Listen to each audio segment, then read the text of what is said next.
In this lecture I'm going to talk about the structure of body paragraphs, the paragraphs after the introduction and before the conclusion. To remind you, the purpose of the body paragraphs is to support the thesis statement which you introduced in the introduction of your essay. Each body paragraph should discuss one main topic or idea which helps support the thesis statement. In terms of structure, body paragraphs have up to 3 parts: an opening, a body, and sometimes also a concluding sentence. The opening sentence can include 2 types of sentences. There can be a topic frame, which is optional, which contains background or context for the paragraph. This is similar to how a picture frame provides a context for the picture. Then secondly, there needs to be a topic sentence, telling us the particular topic of the paragraph.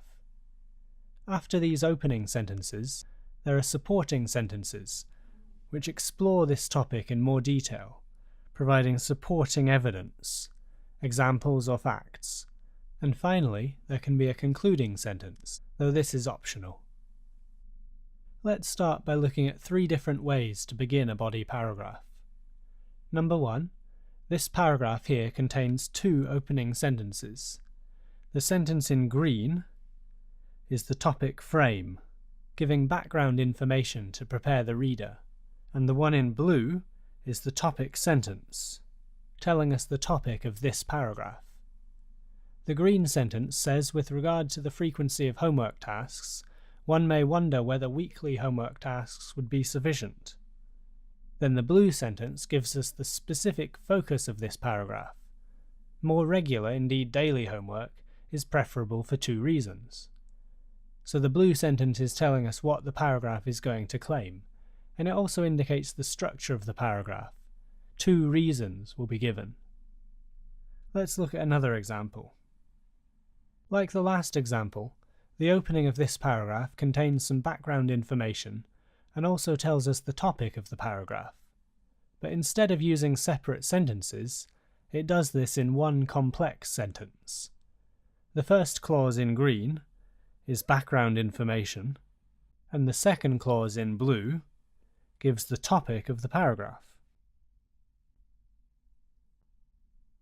Let's look at a third example of how we can open a paragraph.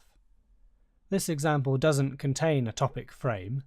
It doesn't contain extra background information. The paragraph begins directly with a simple topic sentence, telling us what the paragraph is about. Regular homework is arguably beneficial for 2 reasons. So we've seen that you can begin a body paragraph by directly stating the topic, like here, or you can precede this with some background information or context, either in a separate sentence or in the first part of the same sentence. As for the structure of the supporting sentences, these provide reasons, support, discussion, explanation, and details to develop the idea introduced in the opening sentences of the paragraph. If the opening sentence says that there are 3 reasons, the body of the paragraph will present those reasons, marking them clearly using expressions like firstly, secondly, and finally. The structure of this body paragraph is there's a reason, an explanation of the reason, then another reason, an example to support this second reason, and then the final third reason is given, followed directly by a concluding sentence.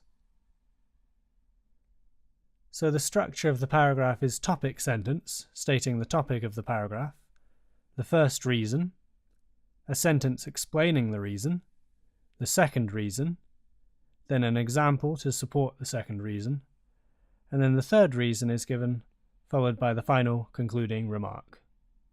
There are other ways to structure body paragraphs too, of course, but however you structure the paragraph, it's a good idea to make sure you use connecting expressions to indicate the logical relationship between the sentences. There are some examples of connectives shown here.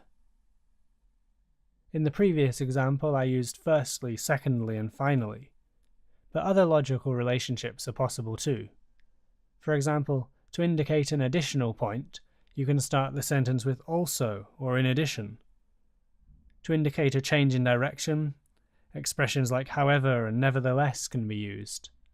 You can indicate a consequence with therefore or as such, or a restatement of your point using in other words or that is. Now, what about the concluding sentence? Paragraphs sometimes just end directly without a concluding sentence, for example simply giving the last reason, but sometimes a concluding remark is helpful.